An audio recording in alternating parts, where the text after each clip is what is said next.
Dear viewers, subscribers, and the students, welcome to the IAS Mentor. This would be our first lecture on the series Indian Polity for UPSC IAS examination.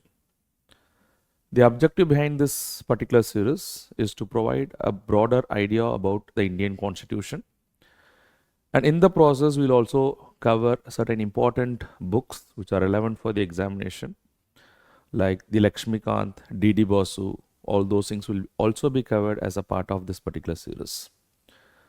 This would be the first lecture, but this series would go on for next 3-4 months, and in the process we try to give the basic fundamental idea about the Indian Constitution, which is very important for the UPSC IAS examination.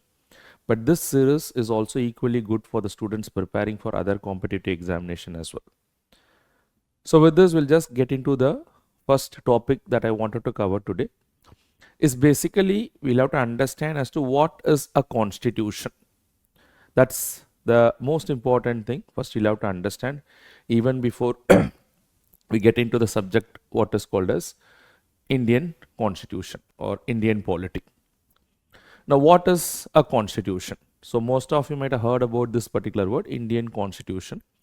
So fundamental question arises as to what is a constitution. To put it in a very simple way, I would say constitution is nothing but a rule book.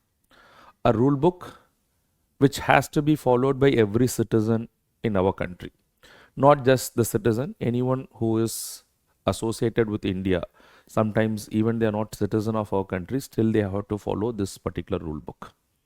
Irrespective of their status, irrespective of their possession of authority, whatever be it, they have to follow this particular rule book. For example, some of the students who are watching this particular lecture may be part of some educational institutions. Some of you might be a working professional, might be part of some organization.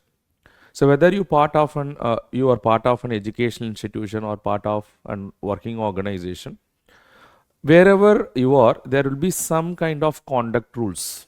Say for example, in an educational institution, there could be what is called as a dress code, and you are supposed to follow that particular dress code.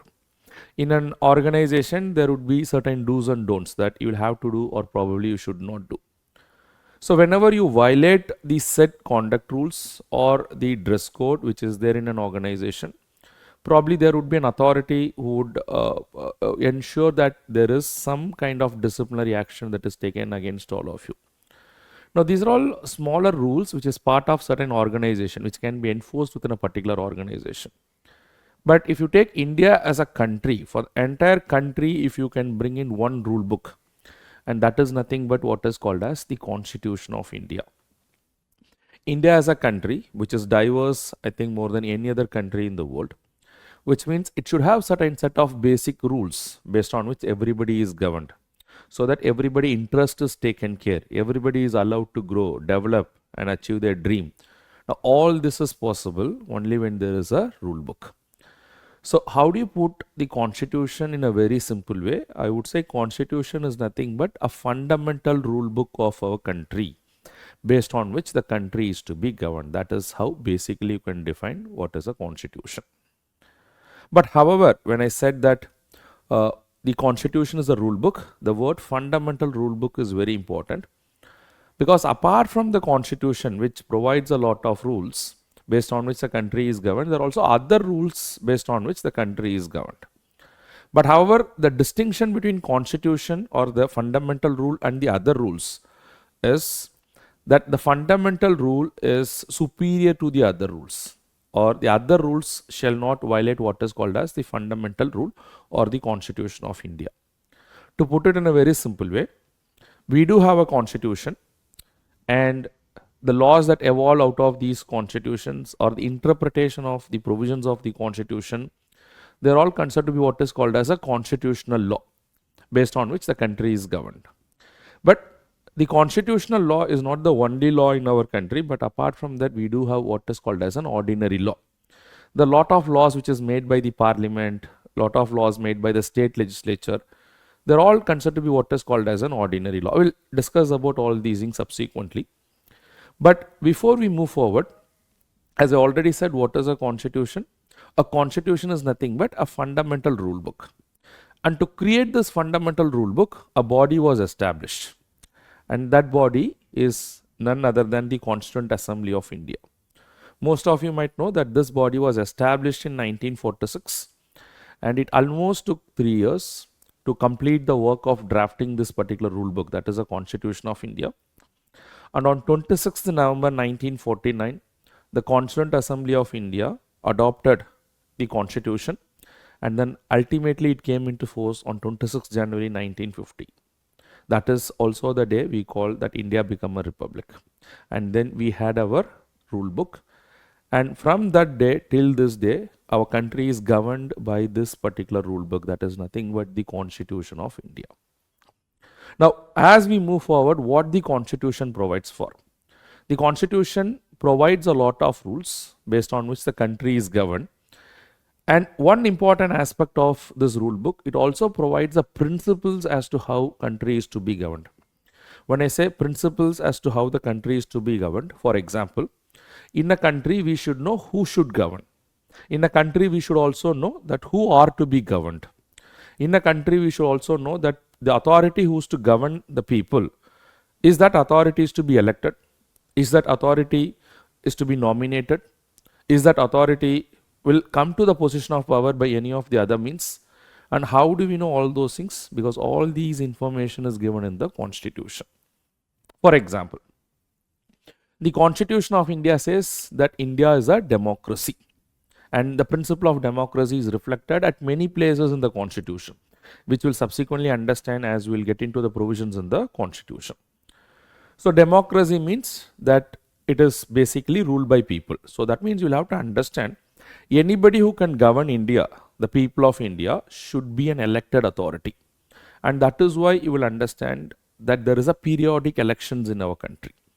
Every 5 years, maybe even at an earlier stage sometimes, elections are held, and through the elections, government is formed, and that government is authorized to rule the people. And why this is happening? Because this is what is the rule book is saying. This is how the Constitution is designed by the Constituent Assembly. So what do you understand by Constitution? A Constitution is a rule book, and this rule book also lays down the principle as to how the country is to be governed.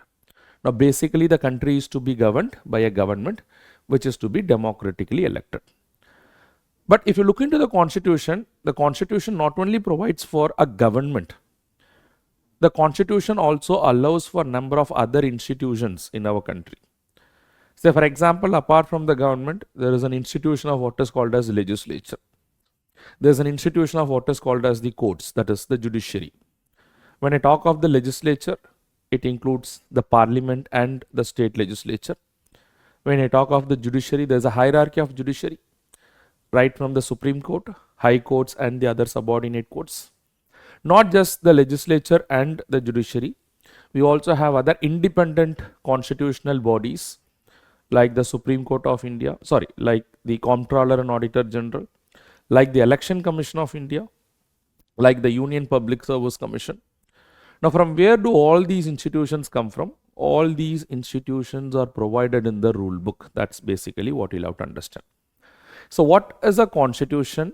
A constitution is a rule book, and this rule book provides the ways or the means by which the people are to be governed, which also includes how the government is to be formed.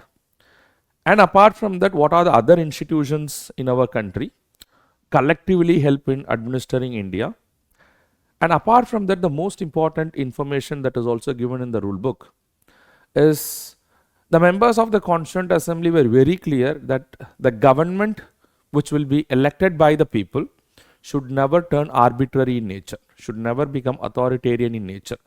It should never be allowed to misuse its position. And in order to ensure this, there are certain fundamental rights that is conferred upon the citizens. By conferring these rights upon the citizens, it is trying to restrict, the Constitution is trying to restrict some kind of limitation upon the powers of the state. And that's basically is one of the important aspect of this particular rule book. Say for example, most of you might have heard about the right to life and liberty, which is guaranteed under the Constitution. right to equality, which is guaranteed under the Constitution, right against exploitation, which is guaranteed under the Constitution, right to freedom of speech and expression, which is guaranteed under the Constitution. These are all nothing but what? These are all rights that is conferred mostly upon the citizens. And so that the state will not be able to arbitrarily exercise their power and limit the citizens in whatever they want to do. So this is what is the objective of the Constitution. So to summarize whatever you have learned, so what is a constitution? A constitution, I would say, is a rule book for the entire country. This rule book gives us the information as to how the country is to be governed or how the government is to be formed, whether it is through elections or by any of the other means. And apart from that, it also gives us the information as to what are the other institutions in our country. And it also basically limits the powers of the state by conferring certain rights upon the people. Rights are nothing but basically immunities and privileges which is conferred upon the citizens. And by exercising their rights and immunities, they can restrict the powers of the state so that the state cannot arbitrarily exercise its power. So this is basically what is the framework of the Constitution. Now, having understood as to what is a constitution, before we move forward, we should also have an understanding as to whether the Constitution of India is a written constitution or an unwritten constitution.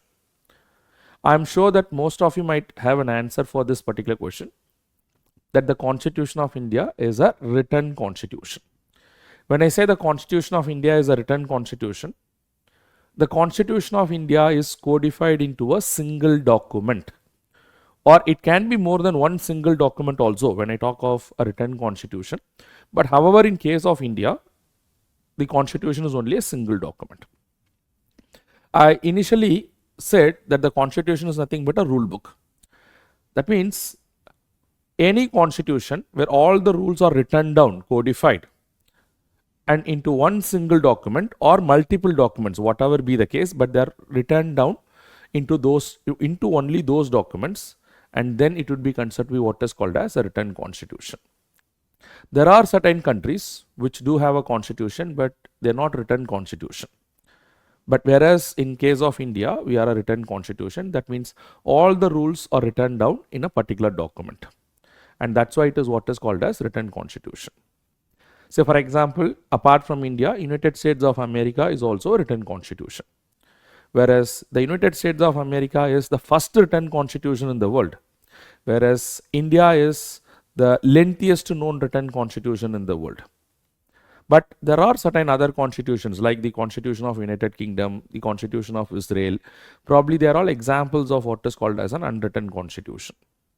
An unwritten constitution doesn't mean that they are not written down. They are also written, but they are not written down into a specific document, or they are not written down into a specific number of documents. Or in other words, the basic essence or difference between a written constitution and an unwritten constitution is that in a written constitution, there is a distinction between what is called as a constitutional law and an ordinary law. Whereas this distinction does not exist in case of what is called as an unwritten constitution. So what is a constitutional law? A constitutional law is something which evolves from the constitution, which is because of the interpretation of the constitution by the courts. The provisions in the constitution, so they all come under what is called as the constitutional law. But whereas what is an ordinary law? An ordinary law is something which is enacted by the parliament, which is enacted by the state legislature. Say for example, today we have what is called as a Citizenship Act. Today we have a law which is called as the Bharatiya Nyaya Sanhita, which previously also what is called as the Indian Penal Code. These are all examples of what is called as an ordinary law. They do not come from the constitution. They are not written down in the constitution. But on the other hand, the fundamental rights which is there in the constitution, the directive principles of state policy which is there in the constitution, they are all examples of what is called as constitutional law. So this distinction does not exist in an unwritten constitution, whereas this distinction exists in what is called as a written constitution. So what is a written constitution? Let me make it very clear. So a written constitution is something where the rules are basically written down in a specific document, and whatever rules in that particular document is only what is called as a constitution. If there is any other rule apart from that, based on which the country is governed, the other rules are also applicable, can be implemented, but they are not the fundamental rule. They are outside the constitution. They are all called as ordinary laws. So in case of India, there's a distinction between what is called as a written constitution. There's a distinction between what is called as a constitutional law and what is called as an ordinary law. And one last distinction between a written constitution and an unwritten constitution before I move forward is that in general, the rule is wherever it is a written constitution, mostly the constitution is rigid. And wherever it is an unwritten constitution, mostly the constitution is not as rigid as that of a written constitution. What does it mean by a rigid constitution? A rigid constitution means a constitution which is very difficult to amend, a constitution which is very difficult to change. Now try to understand like this. Whenever the constitution was made by the Constituent Assembly of India, it was not the intention of the Constituent Assembly of India that this constitution would be a static document. In fact, the Constituent Assembly was very clear, a static document cannot live up to its expectation. The constitution has to change, and it has to change periodically according to the changing situation, according to the changing circumstances, according to the evolving challenges. So the Constituent Assembly, when they drafted the constitution, they also had a provision, they also had a rule within the constitution, and that rule specified as to how the constitution can be amended in the future, or how the constitution can be changed in the future. But however, what is the process? What is the procedure to make this particular change? Is it easy or is it difficult? If you ask me that particular question in case of India, I would say it's a blend of rigidity as well as flexibility. When I say it's a it's a blend of rigidity as well as flexibility, which means there are some provisions in the constitution which can be easily amended, but most of the provisions in the constitution, it is difficult to amend. But however, that is why we call that to be a blend of what is called as rigidity and flexibility. But whereas some of the other written constitution, take the example of United States of America, they're extremely difficult to amend, extremely difficult to make the changes in the constitution. So with that, I'll put your question across to all the students who are watching this particular lecture. Can you comment as to how many times the Constitution of India has been amended till this point of time? The Constitution of India came into force on 26 January 1950. Today we are in 2024. So if you know the answer, you can put it in the comment box. How many times the Constitution of India has been amended? And you can also put it in the comment box as to how many times the Constitution of United States of America has been amended till this point of time. The American Constitution came into force in 1789. They have a very long constitutional history in comparison to that of India. And you can also think as to which constitution has been amended more times, and that exactly will give you an answer which constitution is more rigid in character. Okay, so with that, I'll just move to the next concept as a part of the Indian Constitution. It is the Constituent Assembly of India which drafted the Indian Constitution, and when they drafted the Indian Constitution, the original constitution had 395 articles. So these are basically rules. Let us assume that each and every single article is a rule. That's what is 395 articles. And then they had what is called as 22 parts. A collection of rules would be considered to be what is called as a part. A collection of similar rules probably, then they would be considered to be what is called as parts. So they had 395 articles, 22 parts, and then they had what is called as 8 schedules. So schedules are nothing but they are an appendix or tables which are attached in the back of the constitution.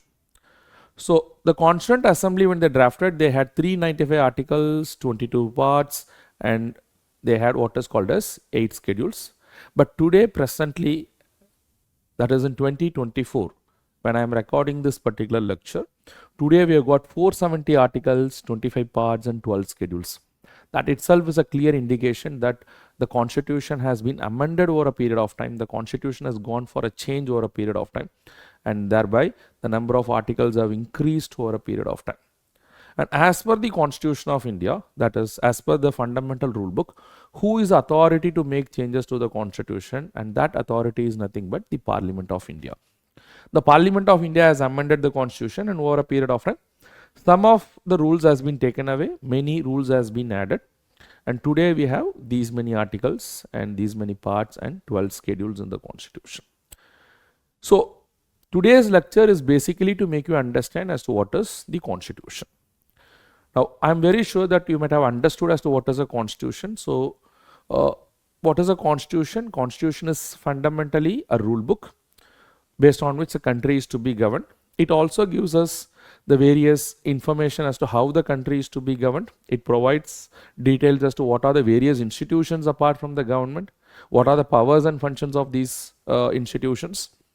And apart from that, it also places some limitation upon the state or the government in the form of guaranteeing some fundamental rights to the citizens. Now, the most important question is, okay, the Constitution is prescribing something, the rule book is saying something, but is it actually getting implemented as it is written down in the rule book? And if it is happening, then we say that there exists what is called as constitutionalism. So, what is constitutionalism?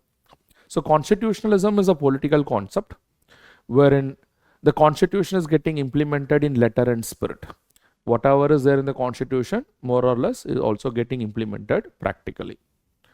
The Constitution provides for what is called as limitation upon the powers of the state.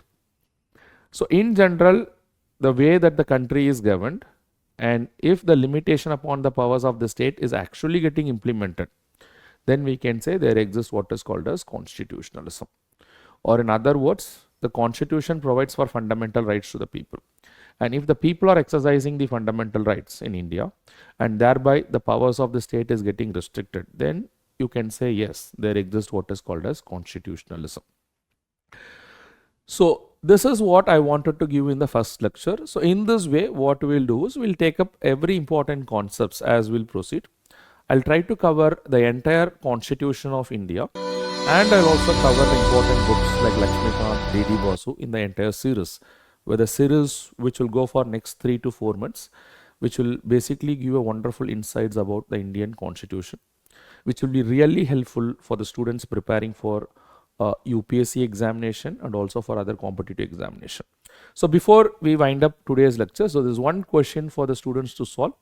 You can just have a look into this particular question, and if you know the answer, you can put it in the comment box. Look into this particular question.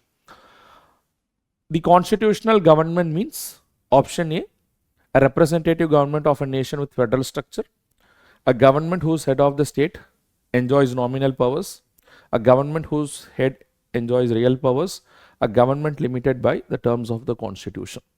I am sure that we have not learned everything, but if you have listened to the lecture carefully, I am very sure that you will be able to answer this particular question. Please do solve this question, and you can put the answers in the comment box. Before I end the lecture, those who are watching this particular Indian Constitution series, if any of your friends or family members are preparing for UPSC IAS examination, I would humbly request you to refer this particular channel to them, and I'm very sure it will be really grateful to them. Thank you very much. Keep watching. All the best. And also, if you want to reach to me, you can reach to me through my Telegram channel or through my Instagram channel, and you can find the address of my Telegram or my Instagram channel. Thank you very much. All the best.